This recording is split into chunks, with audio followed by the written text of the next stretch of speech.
Movie start होती है और हमें एक अपार्टमेंट दिखाई गई है। यहाँ मदर और फादर होते हैं। इन्हें बहुत सारे बच्चे होते हैं। तब बहुत रात हो जाती है। तब बच्चों ने दिन भर जो भी मेस की थी ये सब मदर साफ कर रही होती है। फादर बच्चों को सुलाकर वापस आ जाता है। ये दोनों फिर अपने डिनर टेबल पर रिलैक्स होने के लिए बैठते हैं। इनकी डिनर की टेबल के पास एक बड़ी सी विंडो होती है। इस विंडो से वो दूसरे बिल्डिंग की विंडोज देख सकते हैं। जब इस विंडो से वो देखते हैं तो वहाँ उन्हें एक कपल दिखता है। एक दूसरे के साथ इंटीमेट हो रहे हैं। मदर कहती है ये क्या कर रहे हैं, मैं नहीं देख सकती, और वो इंटरेस्टेड हो जाती है और देखने लग जाती है। फादर भी बहुत ही इंटरेस्ट से देख रहा होता है तो कहती है कि ड्रोल करना बंद करो। वो बोलती है कि क्या इन्हें पता भी नहीं है कि हम सब ये देख सकते हैं।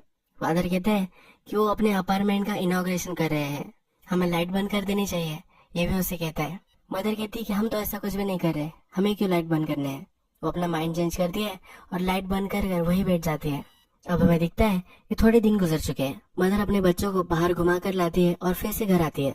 जो फादर होता है वो खिड़की में बैठकर ही अपना काम कर रहा होता है। मदर और फादर की यहाँ फाइट हो जाती है। वो कहती है कि तुम हमेशा उन्हें ही देखते रहते हो। इन दोनों में इनसिक्योरिटीज होती है। इन्हें बच्चे हो चुके हैं, ये 30s में है, तो एक दूसरे के साथ वो इतना ज्यादा कनेक्शन नहीं बना पाते। मदर उस पर चिढ़कर बोलती है कि तुम घर में कुछ भी ध्यान नहीं देते, बच्चों का सब ख्याल वगैरह भी मुझे ही रखना पड़ता है, उन्हें बाहर भी मुझे ही लेकर जाना पड़ता है, तुम सिर्फ अपनी दूरबीन लेते हो और खिड़की से झांकते रहते हो। फादर ने उसके बर्थडे के लिए दूरबीन मंगवाई होती है। फादर कहता है कि सिर्फ मैं ही नहीं हूँ जो उन पर हमेशा ध्यान रखता है, तुम्हें हमेशा उन्हें देखती रहती हो। अब वो कपल पर चिढ़ गई होती है। वो कहती है कि क्या इन्हें कर्टन्स के बारे में नहीं पता है, या कोई उन्हें देख सकता है, इनकी भी इन्हें शक नहीं है, हमेशा ये पार्टी करते रहते हैं, ये भी मदर फादर देखते हैं। इन्हें बहुत ही जेलस महसूस होता है।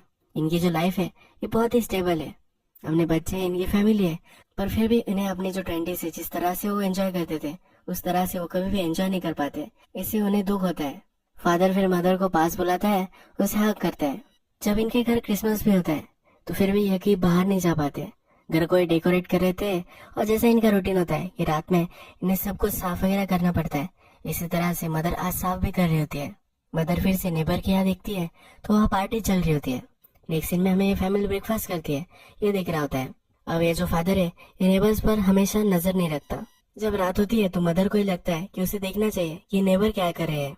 ये फादर की दूरबीन लेती है, उसे देखने लग जाती है। इस वाइफ ने अपने हस्बैंड को कहा था कि तुम्हें रिस्पॉन्सिबिलिटी लेनी चाहिए, अपने बच्चों को घुमा कर लाना चाहिए, तो उसका हस्बैंड अब यही कर रहा होता है। वो बाहर जाता है और अपने बच्चों को कैंप पर लेकर जाता है। अब वो खिड़की के पास भी नहीं दिखता। आज जब रात हो जाती है तो मदर को नींद नहीं आ रही होती है। वो फिर बालकनी में जाती है और फिर से अपनी दूरबीन से देखने लग जाती है। वो देखती है कि जो उसके नेबर्स है, उसकी जो वाइफ है, वो अपने हस्बैंड को कंसोल कर रही है। यहाँ कुछ प्रॉब्लम हो चुका है ये उसे पता चल जाता है। ये जो नेबर्स होते हैं बहुत दिन तक घर पर नहीं होते। थोड़े दिन बाद जब ये घर पर वापस आ जाते हैं तो as a general curiosity father mother से बोलता है कि कहाँ थे। उसने नेबर को दिखा होता है।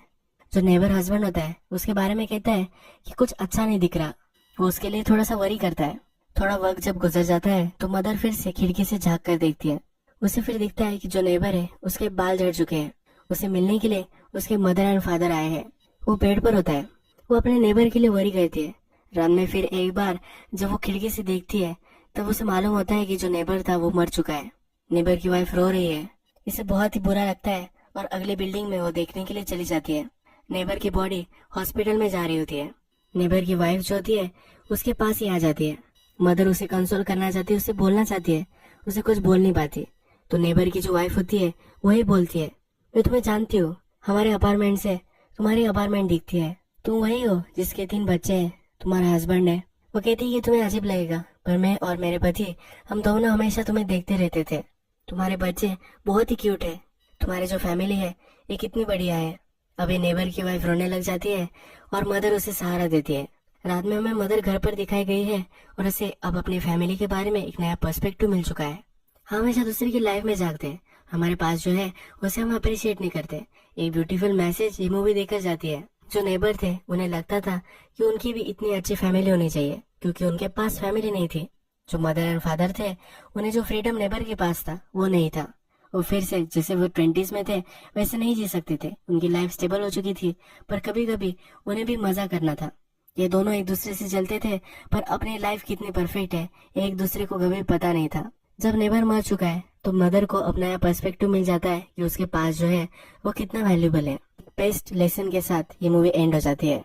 इस बार मैंने एक नया एक्सपेरिमेंट किया है। इसमें मैं शॉर्ट मूवीज को एक्सप्लेन करना चाहता हूँ।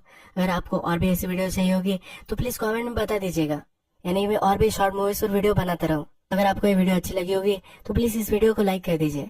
बहुत सारी मूवीज में लेकर आता रहता हूँ, तो इसीलिए आप सब्सक्राइब भी कर दीजिएगा, बेल नोटिफिकेशन आइकॉन भी दबा दीजिए, नहीं कि आप कुछ भी मिस ना कर पाए। हम फिर से मिलेंगे और एक नई मूवी के साथ। तब तक के लिए थैंक यू और आप अपने आप का ख्याल रखिए।